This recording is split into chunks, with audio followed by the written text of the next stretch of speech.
Globalization is a process of the opening of the local economies in the global market.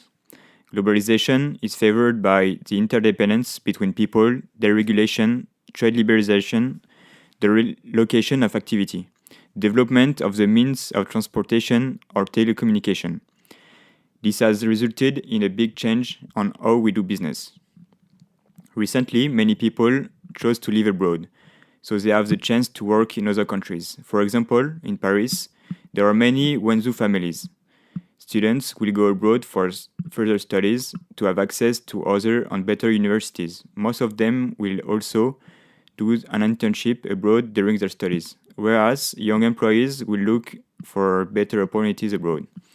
In America, most of the workers come from foreign countries. They are attracted by the huge wages and the American way of life.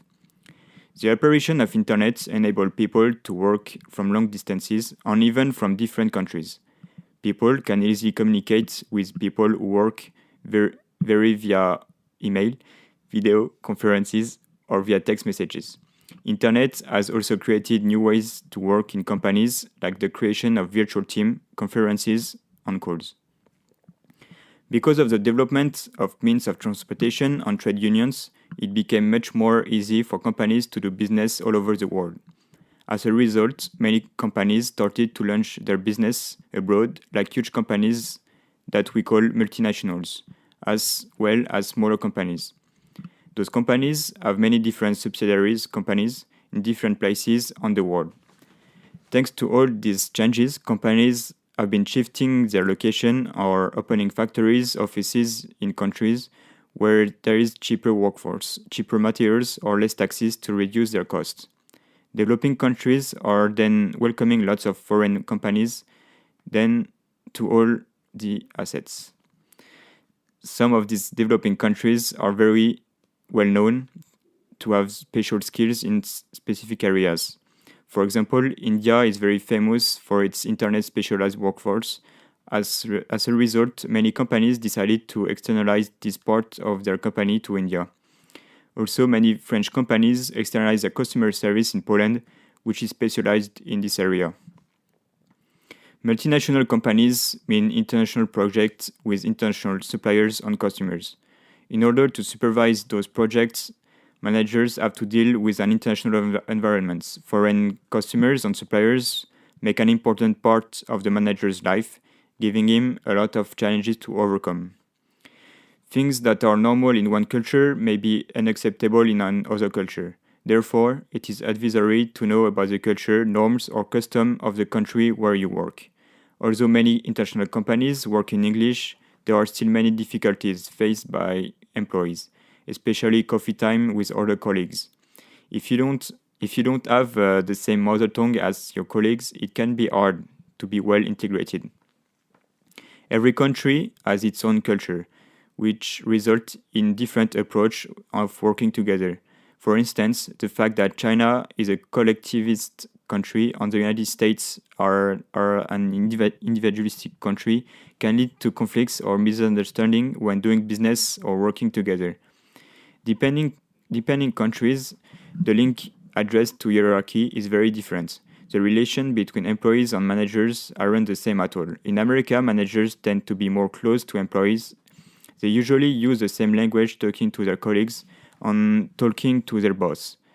In India, in the contrary, the hierarchy is very important, even in a society, and you must show your respect to your boss when you're talking to him.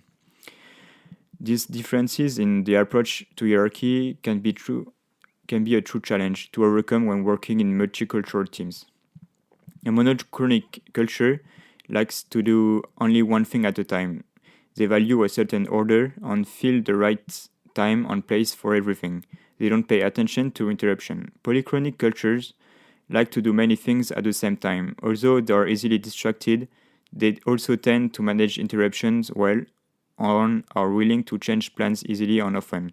So it's critical to work with both kinds of people in a cross-cultural communication.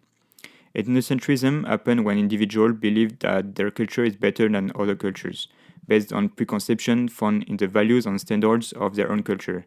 It flames conflicts among members from different countries, religions, such as Jewish and a Muslim, black people and white people, and Asian and Europeans. On the contrary, to succeed in an international environment, a manager should observe ethno-relativism. It's divided in 3 stages. The first one is acceptance. Cultures are different and there will be disagreements. The second one is adaptation, where intercultural empathy is important. A manager should interpret, evaluate from more than one cultural perspective. The last one is integration. It defines as acculturation or assimilation of the culture.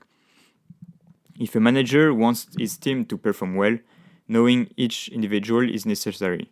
Knowing each person's strengths, weakness, background, but also culture will lead to less misunderstanding and more efficiency. An effective way to do this is to regularly talk to all your team members to know more about them. Indeed, talking to your team members will allow you to prevent conflicts. You will learn more about the culture of each members, and you will be able to detect which point of their culture and personality could likely create a conflict with another team member. Then you can discuss about it with the person concerned. A manager can face many problems with a global team. Misunderstandings happen frequently. A key for success within the team is always assuming good intent. It allows better communication and better relationship within your team and coworkers. Good intent also build a stronger bond of trust within the team. When you work in a multicultural team, people have different working styles. So it's up to the manager to create norms for the team. Once established, everyone needs to stick to the rule regardless of what their personal culture and personality is. It's often useful for managers to manage an international team. You can set rules about the time management, communication, and etc.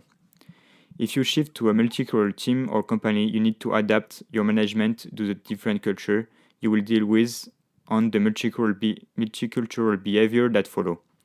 The main goal is to avoid a maximum ethnocentrism and to adapt to your team members' culture.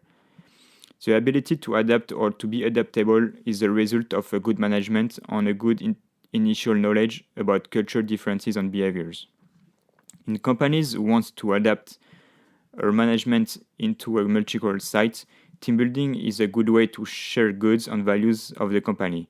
As well, it's a good way to round up the individualities and better understand the behaviors, for example, to know how evolves people on a work situation or work in teams.